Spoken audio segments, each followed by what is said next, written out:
Howdy guys. We're out breaking in my trail on this big loop for about the 100th time. I spent a week off of it, and the whole surface of the lakes have changed. I've got slush almost to the top of my boots in places, drifts that are, well, you can see how deep this is for the dogs right now. Okay guys, come on. I gotta get it broke open though, because I got traps set. There's beavers I gotta get to, and if we don't do it now, there's just gonna be more snow and it'll become impossible except to do the whole thing on foot first, and that'll take me a long time. So I don't know how far we'll get today, but we're gonna keep going until it gets dark.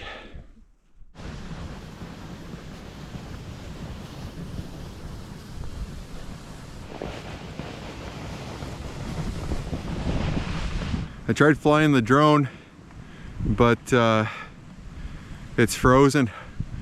I always keep the battery in my pocket. The electric motors aren't working right and the gimbal's frozen stiff, so we're using the GoPro. Dogs are doing amazing in the steep snow. You know, it's not the weight. 2 of these dogs can pull me no problem through stuff like this. It's just breaking that trail, especially for the lead dogs out front. It's pretty tiring. So they're having to work extra hard. They'll get extra food tonight. The going's a lot better now that we've entered the main body of the lake.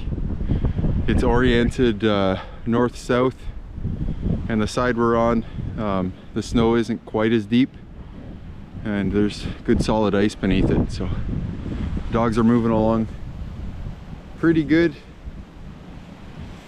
Really glad I have this toboggan sleigh.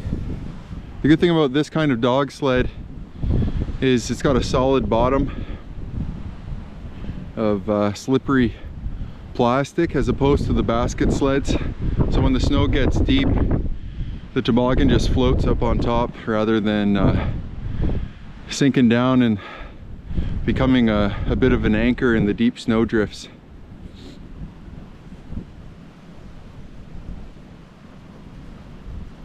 It's amazing. Right here, we leave the shoreline and we curve over to my trail that crosses to the other lake. Now this spot is notoriously bad with slush. The dogs are doing really good of keeping us on that track. Nanook, gee, whoa, whoa. Oh boy, we're in some bad stuff now. Unfortunately, the younger lead dog pulled Nanook off the trail, and this is a really bad spot for slush. G, no, G, yeah.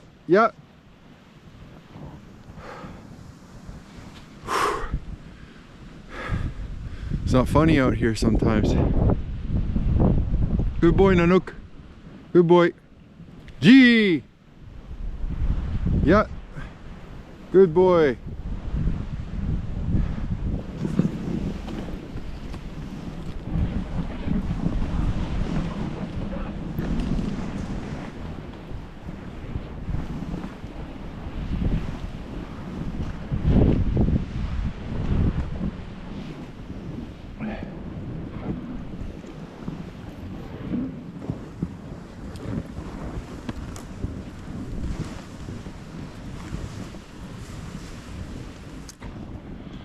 So we got some traps up ahead here.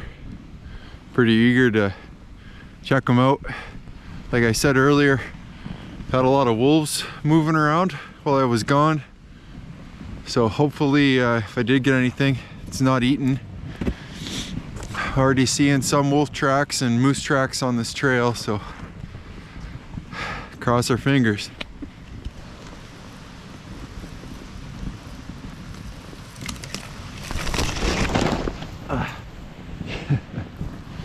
no fun.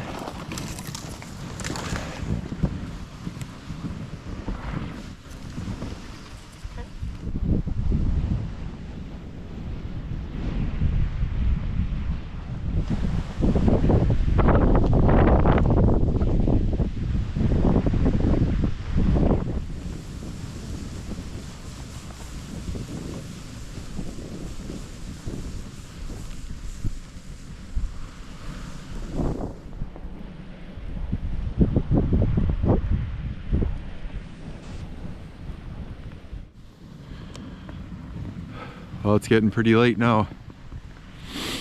I actually got my feet a little wet. It's nothing to panic about. Let's go, come on. Just enough moisture that it's slowly seeping further into my boot liners. My heels are starting to just starting to get cold. So I've either got to make this last dash to the cabin, which is what I'm gonna do, or stop and build a fire and spend a couple hours drying them out.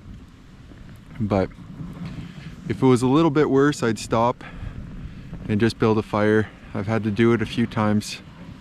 You know, a chill kind of rolls down your back when you get your feet wet this far from camp, but you just gotta stay calm and stay focused, and it'll be all right.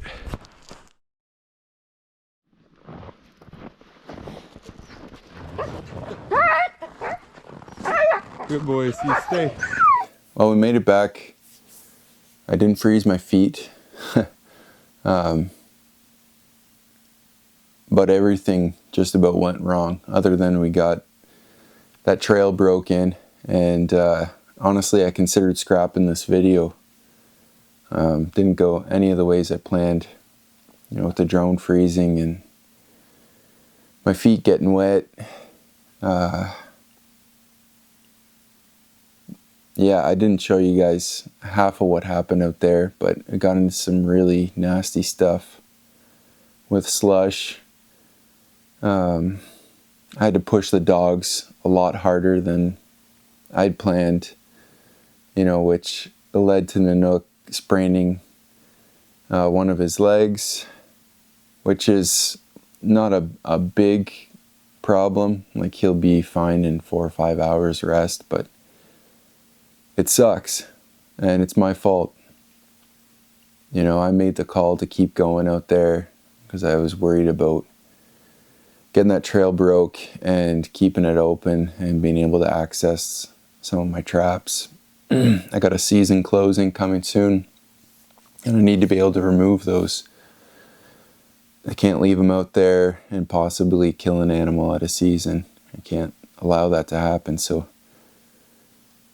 but I could have waited. I could have waited till tomorrow, went at it a little slower. You know, you make decisions on the fly, and sometimes they're the wrong ones. And out here, they ought to be always the most cautious. With me, they're often not, and that's just the truth. Yeah, I've been guilty of showing you guys, you know, like anybody who makes things, all of us, you know, we show our lives. We want to share the best stuff and the happy stuff, and I think that's a good thing, because we don't need any more sadness or problems in the world. But I also think it'd be good to start to show you guys a little bit what it's actually like day to day out here. It's not an easy thing or an easy life. I think it's worthwhile. That's why I'm here. But you know, I've been doing this as a trapper 8 years, about 10, 11, maybe, yeah, probably 10 or 11 years pursuing this life in the wilderness. And there's been a lot of really hard stuff happen. Hard stuff that could have taken me out.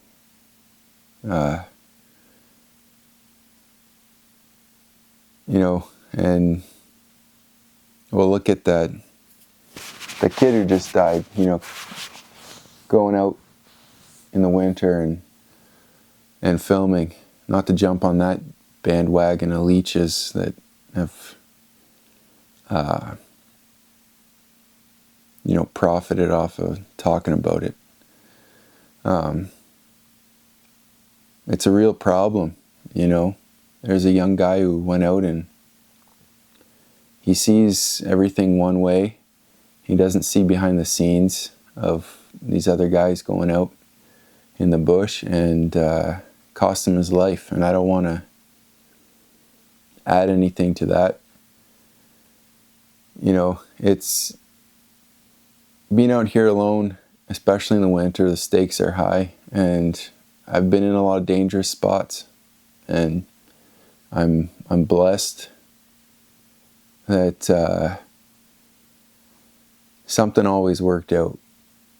Something always went the way I needed it to get me out of there and keep me above ground. But